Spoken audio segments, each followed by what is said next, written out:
From the war zones to the negotiation tables, this is the Geo Frontline, where conflict meets clarity. Hi, and welcome to the Geo Frontline. Each week, I break down the world's most urgent flashpoints, from the battlefields in Eastern Europe to high-stakes diplomacy in the Middle East.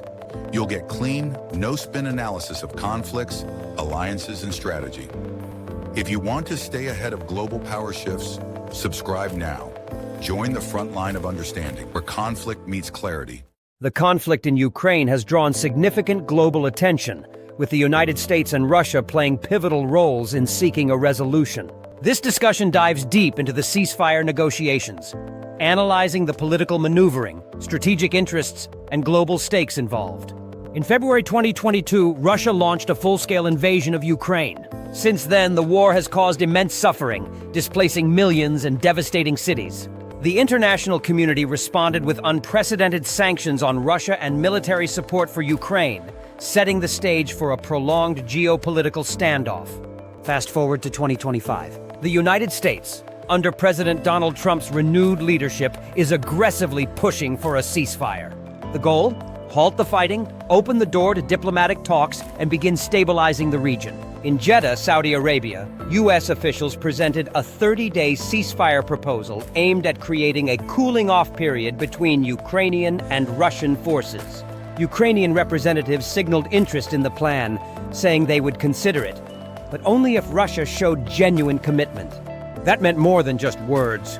It meant a halt in missile attacks, ground operations, and cyber offensives. Russia's response? Mixed signals. President Vladimir Putin acknowledged the U.S. proposal, but he quickly listed a series of demands.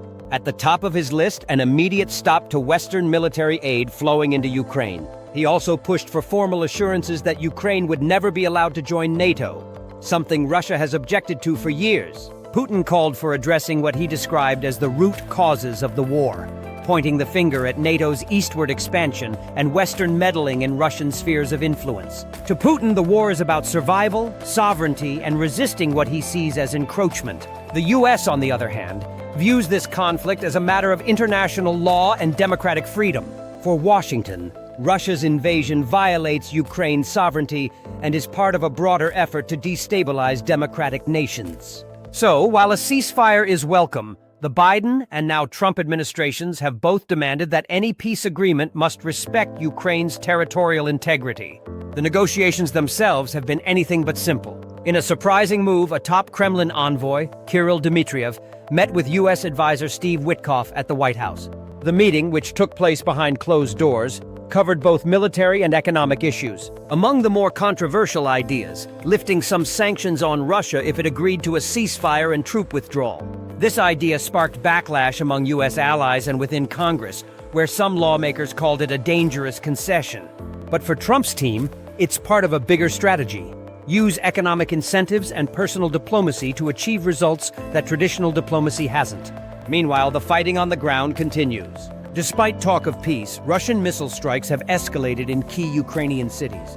This has made the U.S. side increasingly skeptical. One senior official described the Kremlin as playing both sides, negotiating with one hand and bombing with the other. As frustration grows, the U.S. has floated the idea of reimposing tougher economic measures, this time targeting Russia's ability to access international shipping and payment systems. Washington is also pressuring China, India, and Gulf states to curb their economic ties with Moscow. Internationally, opinions are divided. Germany's Foreign Minister Annalena Baerbock said talks are at a standstill and urged more European weapons support for Ukraine.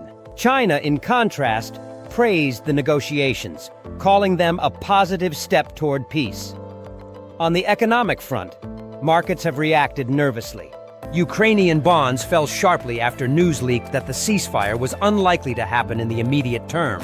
Investors are concerned about Ukraine's ability to repay international loans, especially if the war continues into 2026.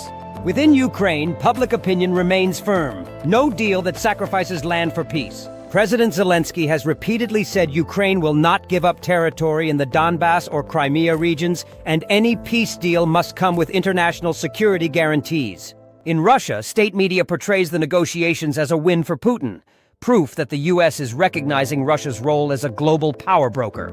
But beneath the propaganda, there are signs of pressure. Russia's economy is straining, its military manpower is stretched, and unrest is quietly brewing in some regions. So where does this all lead? The US is trying to walk a fine line. On one hand, it wants to end the war. On the other, it must avoid a peace that rewards aggression. Trump's diplomatic team is betting that a short-term ceasefire could open the door to long-term peace, but only if Russia negotiates in good faith.